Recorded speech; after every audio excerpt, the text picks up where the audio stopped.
올 초에 사실은 주식시장에 굉장히 큰 악재였죠. 그래서 뭐 시총 상위 종목에 맞습니다. 대한 네. 이슈도 있었고 그것뿐만이 아니라 공무원에 대한 문제도 좀 존재를 했었다라고 좀 생각을 하시면 좋을 것 같은데 사실은 이런 부분이 이제 그 1금융권과 2금융권이 만약에 돈이 빠져나가거나 혹은 내가 어느 쪽으로 결제를 하려고 했는데 이런 쪽으로 되지 않는다라고 한다면 이거를 좀 알 수 있었으면 아마 그런 사고에서는 좀 미연에 방지할 수 있지 않을까라고 생각을 하고 있는데 그런 측면으로 계속 이슈가 되고 있는 종목 중에 하나가 이제 웹패시다라고 보시면 좋을 것 같습니다.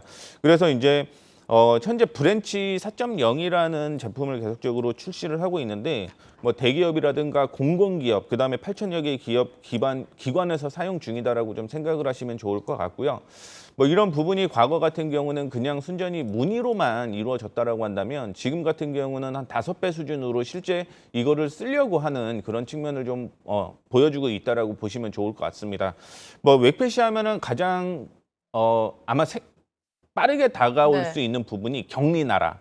아마 음. 광고에 굉장히 좀 많이 나오는 그런 격리나라. 측면을 네네. 보여줄 수 있을 것 같은데 격리나라 같은 경우는 일단은 소상공인, 그러니까 5인에서 20인 미만이 보통 대상이에요. 그렇기 때문에 그 전 같은 경우는 이제 음식점 같은 경우도 충분히 이런 부분을 쓸 수 있다라고 보시면 좋을 것 같거든요.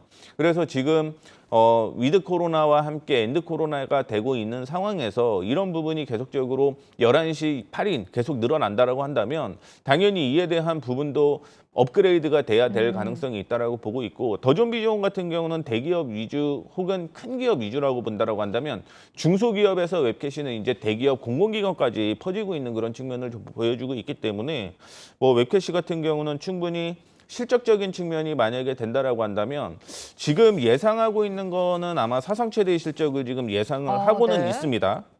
사상 최대의 실적을 예상을 하고 있는데 제가 생각하는 거는 이거는 단지 이제 예상뿐만이라고 보고 있고 이것보다 더 커질 것 같아요. 그래서 음.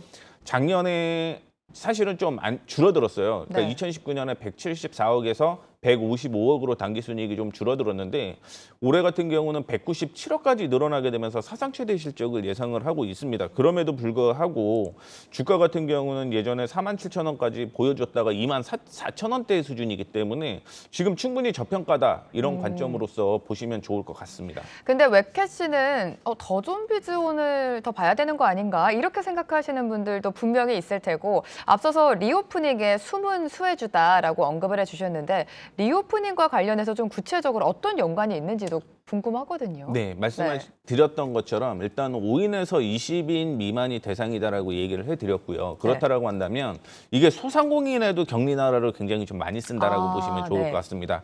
그러면은 경기가 활성화가 되게 되면 소상공인들에 대한 격리의 업무가 계속적으로 늘어날 가능성이 있잖아요. 그게 이제 처리가 격리나라를 통해서 많이 이루어질 가능성이 있다라는 거죠. 물론 더존비존 굉장히 좀 좋아요. 올해 같은 경우도 당연히 주가가 좀 상승하는 그런 측면을 좀 보여주고 있는데 제가 웹캐시를 얘기를 해드리는 거는 지금 웹캐시 같은 경우는 상승으로 전환되는 추세의 초입에 있다라고 보고 있고 음. 더존비존은 아직까지는 하락 추세가 좀 이어지고 있다라고 좀 생각을 하신다면 당연히 빠르게 턴할 수 있는 웹캐시가 지금은 맞지 않을까 이렇게 생각하고 있습니다.